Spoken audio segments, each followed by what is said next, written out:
Subject आपका होगा हिंदी। पाठ कौन सा है? तो बड़ा पाठ। नाम क्या है? कबीर के पद। और इस कबीर के पद पाठ में आपके दो पद हैं। कितने पद हैं? दो पद हैं। उसमें का एक पद आपके बोर्ड पर है। ध्यान दो, थोड़ा सा कबीर दास के बारे में जान लेते हैं। जो कबीर दास जी थे, ये जिस जमाने में थे उस जमाने का एक अप्रीतम भक्त थे ईश्वर का। और इन्होंने जो ईश्वर को प्राप्ति की जो बात आडंबर किया था ना, उसका एक पुरजोर विरोध करते थे।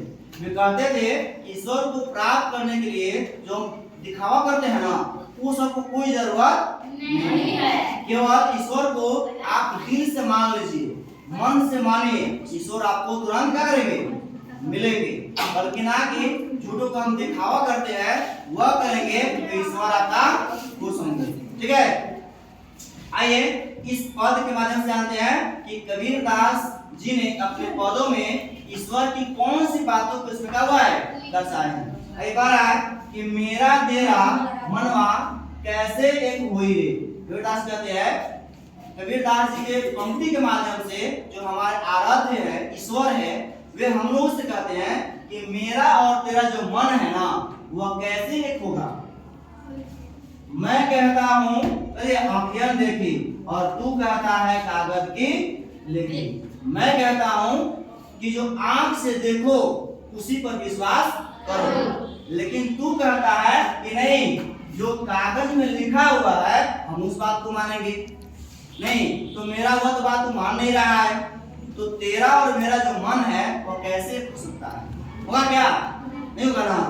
फिर कहते हैं तीसरे पंक्ति में कि मैं कहता हूँ सुलझावन है रे, तू रखियो है उलझाई रे। ईश्वर कहते हैं, मेरे आराध्य कहते हैं कि मैं कहता हूँ सुलझा कर रखो, हर बात को क्लियर रखो, कहीं उल्टा सीधा काम मत करो। ठीक है ना। लेकिन तू रखियो है करिए उलझाई रे, मतलब तू उलझा उलझा करता है रखता है, सबको फ्रेश रखो। ठीक नहीं है। अगले पंक्ति में कहते हैं कि मैं कहता जागत रहियो। कबीर जी कहते हैं कि मैं कहता हूं क्या करो? जागत रहियो, जगे रहियो। ऐसे बात नहीं है कि सुना नहीं है।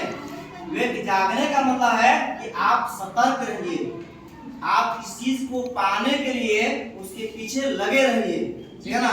कहते हैं कि मैं कहता हूँ जागत रहिए।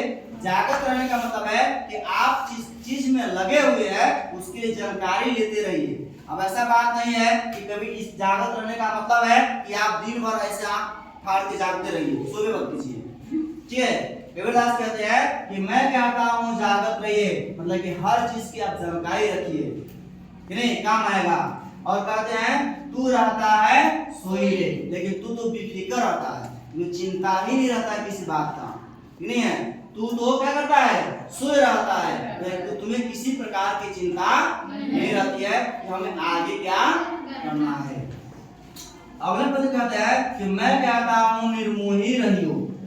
कबीर जी कहते हैं, जो मेरे आराध्य है वे कहते हैं कि मैं कहता हूँ क्या करो तुम? निर्मोही रहो।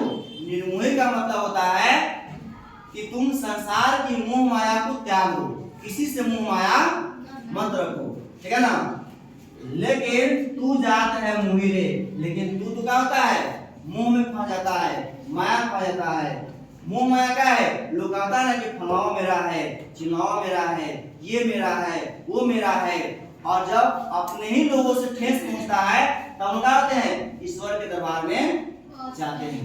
नहीं, इसे ईश्वर कहते हैं कि तो मैं तो तुमको कह रहा हूँ निर्मोही रहो, तुम इसी से मोह माया मत रखो। जब तुम किसी से मुंह माया रखबे नहीं करेगा, तुमको किसी प्रकार कष्ट होबे नहीं करेगा।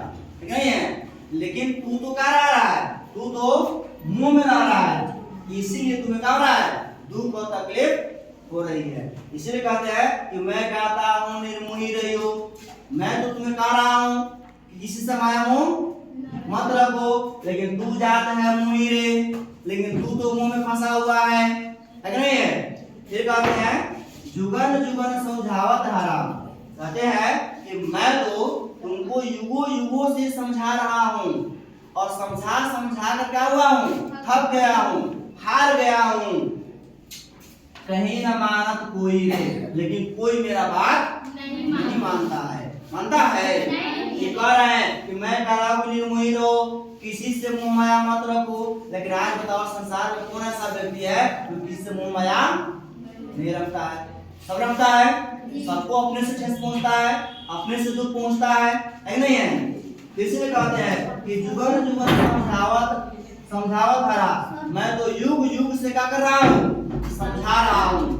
नहीं, कहीं न मानत कोई रे, लेकिन मेरे बात को किसी ने नहीं माना।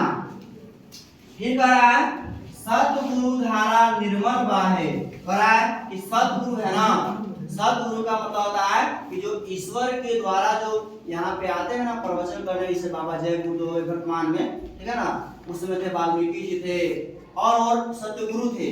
तो उनके शरण में जाओगे तो वहां पे निर्मल धारा बढ़ती है, अमृत धारा बहती है, वहां पे उनके वाणी में रहता है। और उस वाणी में बामय जिसमें काया धोई रे, जिसमें तुम अपने शरीर को क्या करो? धो। काया माने क्या होता है? काया मतलब शरीर होता है। उस शरीर को क्या करो? उसमें जाकर तुम धो। कहत कबीर सुनो भाई साधो, तब ही वैसा हुई रे। तब क्या होगा?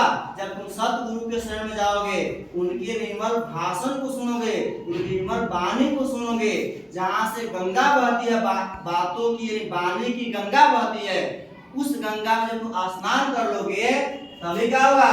मेरा और तेरा जो मन है वह एक हो जाएगा और तुम स्वर्ग की प्राप्ति करोगे, अर्थात ईश्वर की प्राप्ति कर पाओगे। नहीं तो कभी नहीं। जब तक मेरा कहा हुआ नहीं मानोगे तब तक ईश्वर की प्राप्ति कभी नहीं हो सकती। ठीक है।